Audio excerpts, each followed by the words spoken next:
I'm Anil Kumar, sharing with you an application of inverse relation. We'll take an example of a seesaw, let's say like this, right? And it is hinged right in the center.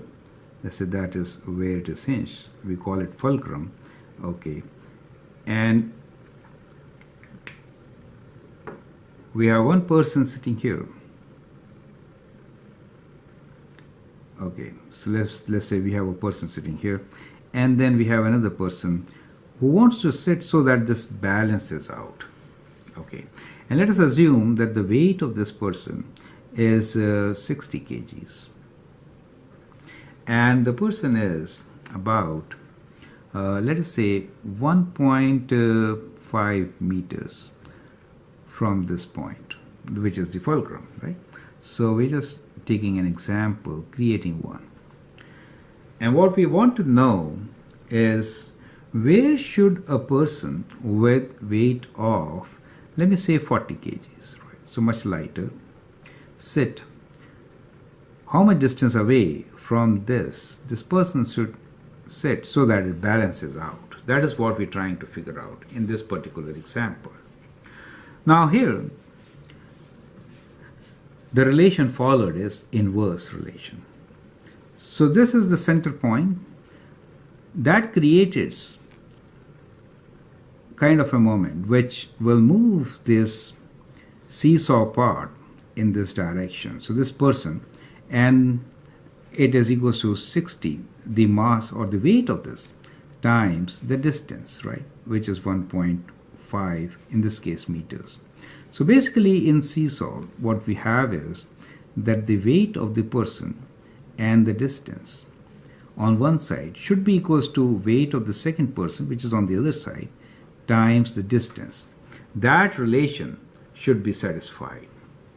As you can see here, this reminds us of constant product. Do you see that?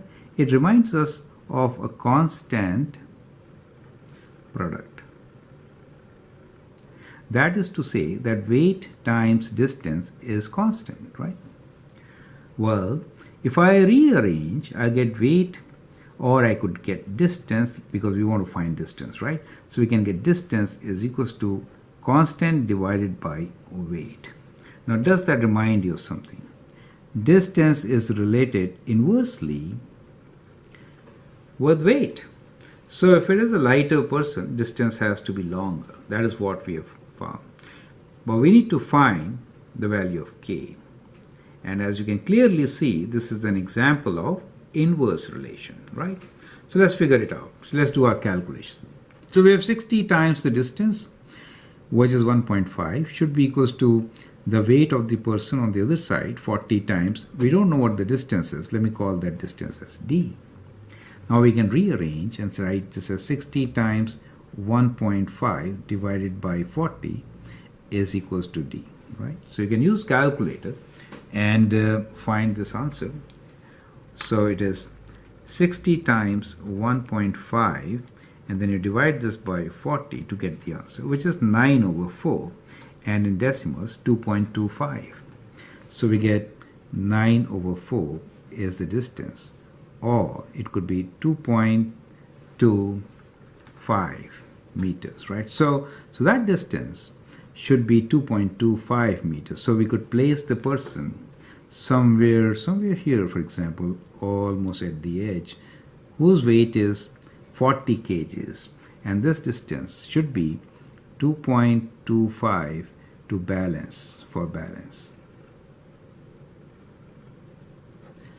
Correct. So that is a good example of an application of inverse relation, and in this example we see that weight times distance is constant, and so we can find the distance as inversely proportional to the weight, right? Inversely proportional to the weight, right? So distance is equals to some constant over 1 of weight. So we could find the constant by the product of what is known to us. Product is 60 times 1.5. So we could do indirectly, like constant is equals to weight times distance, which is 60 times 1.5, 1.5 times, right? So it'd be 60 times 3 over 2, 30, 90, that is to say, right? So the constant here is 90, correct? So you could do the other way, find the constant also from this situation and then figure it out, correct? So that is a good example on inverse relation, and I hope you understand how inverse relation works. Thank you and all the best.